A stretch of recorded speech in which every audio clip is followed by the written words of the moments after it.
আৰু আৰু এইফালে এয়া বৰহিলৰ অকণমান চাৰিওফালেকে এয়া দেখিছেনে সৌন্দৰ্য কেনেকুৱা ধুনীয়া চাৰিওফালেকে পানী বালি আৰু লগতে শিল গছ গছনি পাহাৰ আৰু সেইফালে দেখিছেনে নাগালেণ্ডৰ পাহাৰ এয়া বেটা আৰু মা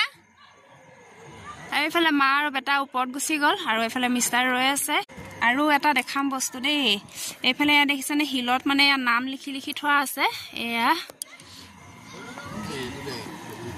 দেখাইছো এইফালে শিলত ঢেৰ নাম লিখি লিখি থোৱা আছে আৰু এইটো এয়া দেখিছেনে এইটো এটা ভৰি খোজ হয় এয়া দেখিছেনে গদাধৰ সিংহ বোলে ভৰি খোজ হয় আৰু গদাধৰ সিংহ মানে নাগালেণ্ড পাহাৰলৈ পলাই যাওঁতে এই শিলটোৰ ওপৰেদিয়ে গৈছিল এইফালে এয়া বুঢ়া আঙুলিৰ চিন আৰু বাকীকেইটা এয়া আঙুলিৰ চিন আছে আৰু এইটো গুৰুহা চিন এয়া দেখিছেনে ধুনীয়াকৈ দেখাই দিছো নাহিবা তললৈ নাহিবা ব'লা